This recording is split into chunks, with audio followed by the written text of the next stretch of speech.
Não é à toa que TDAH é o tema do momento. TDAH tem a ver com procrastinação, com dificuldade de concentração no cotidiano e com dificuldade de organização da própria vida. E nós estamos em um momento de grande estresse, que as pessoas estão com dificuldade para prestar atenção nas coisas, estão procrastinando porque tem muita coisa para fazer e estão também com dificuldade de organizar a própria vida porque a nossa vida está ficando cada vez mais complexa. Eu vou falar sobre o TDAH e como que ele tem a ver com a sua personalidade. Seja bem-vindo e bem-vindo a esse canal aqui do YouTube. Eu falo sobre o novo paradigma dos transtornos mentais, eu falo sobre o modelo dimensional para enxergar a psicopatologia, eu falo de uma nova maneira mais baseada em evidências, mais útil para a clínica, que liberta as pessoas das categorias do DSM que dificultam que a gente enxergue o nosso paciente da melhor maneira, de uma maneira mais individualizada, de uma maneira mais abrangente e que tenha relação com o funcionamento do indivíduo no cotidiano. Os sintomas de TDAH na sua apresentação desatenta tem a ver com uma dificuldade de prestar atenção nas coisas, uma tendência a se distrair durante as tarefas, uma dificuldade em sustentar esse foco ao longo do tempo que a tarefa exige, uma dificuldade de iniciar tarefas, de concluir as tarefas e, claro, isso é mais intenso com tarefas morosas, tarefas que são mais trabalhosas, tarefas que são mais difíceis para a pessoa, tarefas que não têm um apelo de atenção mais intenso, e o indivíduo também tem uma tendência a esquecer das coisas, esquecer dos agendamentos, perder objetos, ter uma questão de desorganização global da vida, com uma falta de planejamento, uma falta de deliberação sobre as coisas em grande medida. E a apresentação hiperativa tem a ver com dificuldade de ficar parado, dificuldade de uma inquietação motora constante, um senso de dificuldade de relaxamento, parece que uma atividade mental ininterrupta como um traço, que não é uma coisa que acontece em momentos específicos da vida, mas algo mais global do funcionamento do indivíduo, uma impulsividade verbal nas relações interpessoais, com dificuldade de esperar a vez, falar mais do que a pessoa sente que ela deveria, e esse conjunto de sintomas é o que se chama de TDAH. Agora, eu já falei uma palavra crucial para o TDAH, que é traço. Quando a gente fala TDAH, a gente não está falando de, por exemplo, transtorno de pânico. Se você perguntar para os pacientes em transtorno de pânico, você pergunta para ele, você lembra quando você teve o seu primeiro ataque de pânico? O indivíduo vai te dizer que ele lembra, e provavelmente ele lembra com minúcias do que aconteceu. Da mesma maneira, com o transtorno de estresse pós-traumático, você vai ter um trauma, uma ocasião que aconteceu um trauma. Um paciente com problema relacionado ao álcool, ele bebeu pela primeira vez em algum momento da vida dele, e em algum momento você vai rastrear quando é que esse beber ficou patológico, como adaptativo. Os pacientes com TDAH, em grande maioria, quando eles lembram do seu desenvolvimento, porque às vezes não lembram, às vezes a gente não tem essa informação, mas quando eles lembram, vão perceber que esses sintomas estão presentes há muito tempo. Claro que ao seu modo, de acordo com a faixa etária do indivíduo. Uma criança de 5 anos tem uma apresentação de dificuldade de atenção diferente de um adulto, diferente de um adolescente de 15 anos, diferente de uma criança de 10 anos. Na hora que a gente entende o funcionamento do indivíduo e a aplicação dessas funções cognitivas, dessas funções comportamentais no cotidiano, a gente vê que a apresentação é diferente, mas a gente vê que o sintoma em si é algo estável. Não é algo que o indivíduo consegue rastrear, foi naquele dia. É um traço, é uma característica, uma predisposição estável que se apresenta sucessivamente em diferentes ambientes, em diferentes situações, às vezes em maior ou menor grau, ao longo da vida da pessoa. É claro que pode se tornar mais acentuado. Se o indivíduo está submetido a uma demanda maior de atividades que são morosas, difíceis, que exigem atenção, planejamento, o indivíduo vai ter mais disfunção naquela ocasião. Por exemplo, muitos pacientes acabam recebendo esse diagnóstico quando entram na faculdade, que é um ambiente menos organizado que o ensino médio, que é um ambiente que é mais exigente do que o ensino médio, e é lá que surgem os outros problemas mais intensos. Mas, na hora que a gente olha, isso já fazia parte do funcionamento do indivíduo. O que eu estou querendo dizer com isso? Quando a gente fala de alguma coisa que é uma predisposição, uma tendência a ter um comportamento, a certas expressões emocionais, certas maneiras de funcionar, certas maneiras de reagir a determinados estímulos do ambiente.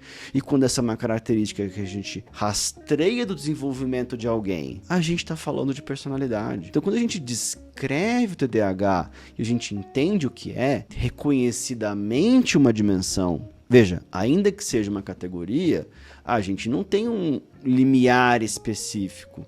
A gente não tem um limite de, a partir desse número de crises de ansiedade, um transtorno mental. A partir desse número de crises, de explosões, é o transtorno explosivo intermitente. A partir desse número de episódios bulímicos ou de compulsões, a gente tem um transtorno alimentar específico. A gente está falando de uma dimensão. Para fazer o diagnóstico categorial, a gente vai ter que fazer um corte que, em grande medida, é um corte arbitrário de intensidades de sintomas para que aquele critério seja preenchido e de número de critérios dentro de uma determinada lista. Mas isso não significa que não seja uma dimensão como o próprio DSM assume. Eu estou falando de coisas que são, na verdade, a mesma coisa. Agora, quando é que a gente encaixa o TDAH à luz do que a gente entende por personalidade? Eu falo do modelo dos 5 fatores, que sem dúvida alguma é o modelo mais apropriado, mais válido, mais útil para a gente descrever a personalidade das pessoas. E a relação do modelo dos 5 fatores com o TDAH, ela é muito íntima quando a gente pega o fator conscienciosidade e a gente pega a apresentação desatenta do TDAH. São dimensões, são rastreáveis o desenvolvimento das pessoas, tem a ver com autorregulação, tem a ver com controle de esforço, e na hora que a gente olha, são coisas muito semelhantes. Aí a gente tem uma pergunta, mas por que elas são descritas com nomes diferentes? Porque o estudo da personalidade e o estudo da psicopatologia foram conduzidos por grupos de pesquisa diferentes, foram conduzidos por pessoas diferentes, que estavam estudando a mesma coisa, descreveram a mesma coisa, com nomes diferentes. Ah, mas quem estudou a personalidade normal? Sim, nos extremos da personalidade nós encontramos apresentações mal adaptativas dessa personalidade. A gente sabe que conscienciosidade tem a ver com dificuldades de sustentação de atenção, tem a ver com procrastinação, tem a ver com tudo isso. E quando se estuda a psicopatologia, claro que a gente está estudando apresentações mal adaptativas, alguma coisa que não funcionou no melhor interesse do indivíduo, que trouxe para ele disfunção, que trouxe para ele problemas, que alguma das características dele não está trazendo para ele os objetivos que ele gostaria, né? Então a gente tem ali um diagnóstico transtorno mental.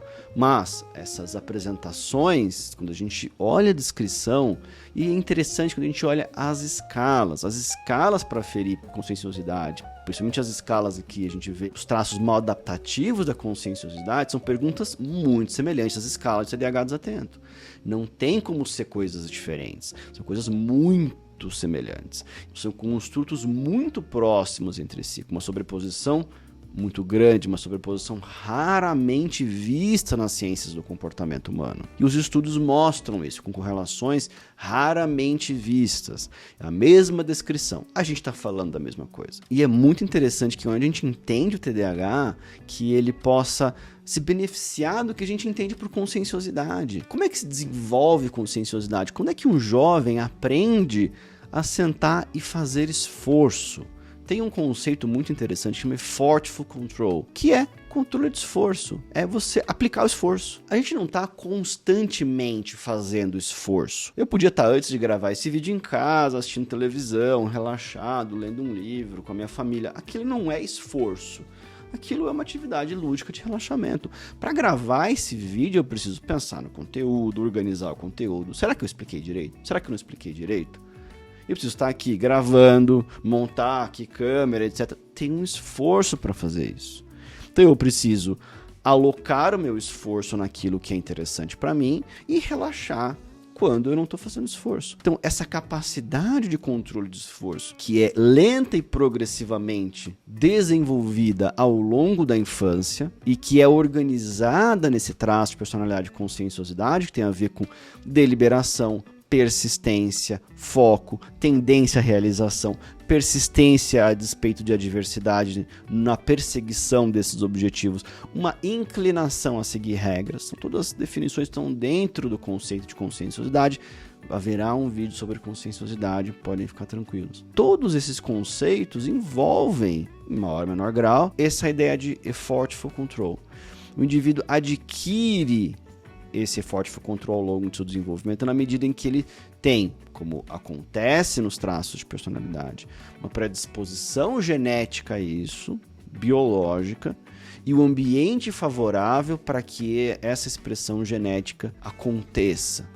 Um ambiente organizado, em que ele é estimulado, em que ele tem um apego seguro com sua unidade parental, professores e assim por diante, que vão organizar para que ele aprenda a fazer esforço. Outro conceito aqui importante é a de inibição de estímulo dominante. Eu vou explicar o que isso quer dizer. Quando o indivíduo está lá fazendo uma tarefa desagradável, vai surgir na cabeça dele, e isso é absolutamente normal, alguma outra tarefa que ele gostaria de fazer. E essa atividade, ela tende a ser mais agradável, interessante, prazerosa, com uma maior antecipação de prazer, do que aquela tarefa morosa, desagradável, chata que o indivíduo está fazendo. O desejo de fazer essa atividade é esse estímulo dominante. Ele é dominante porque ele domina a experiência. A capacidade de inibir esse estímulo e se manter na tarefa morosa, desagradável, chata, e não ir para a atividade agradável, prazerosa, em que se antecipa a gratificação, é uma habilidade importante, que tem tudo a ver com conscienciosidade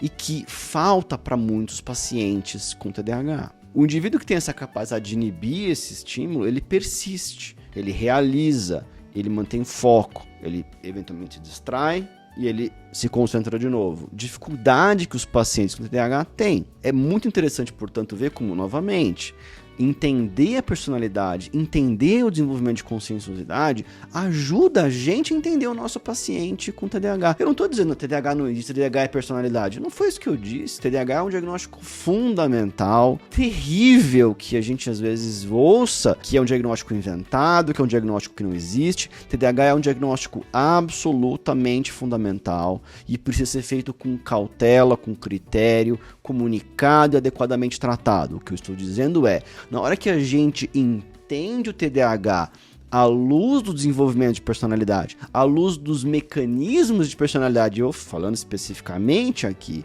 sobre conscienciosidade e a apresentação desatenta do TDAH, a gente entende melhor como o nosso paciente funciona. Na hora que você pega o DSM, você não vai captar muito bem como funciona o paciente com TDAH. Você vai ver os sintomas, você vai ver a descrição, você vai descrever, mas você não vai entender o mecanismo. Quando você pega como é que funcionam os mecanismos da conscienciosidade, prometo que vai ter vídeo sobre isso, descrever alguns aqui, você vai entender como funciona o TDAH, você vai entender como funciona o seu paciente, você vai perceber como ele funciona. E é à luz disso que a gente oferece um bom tratamento para o nosso paciente.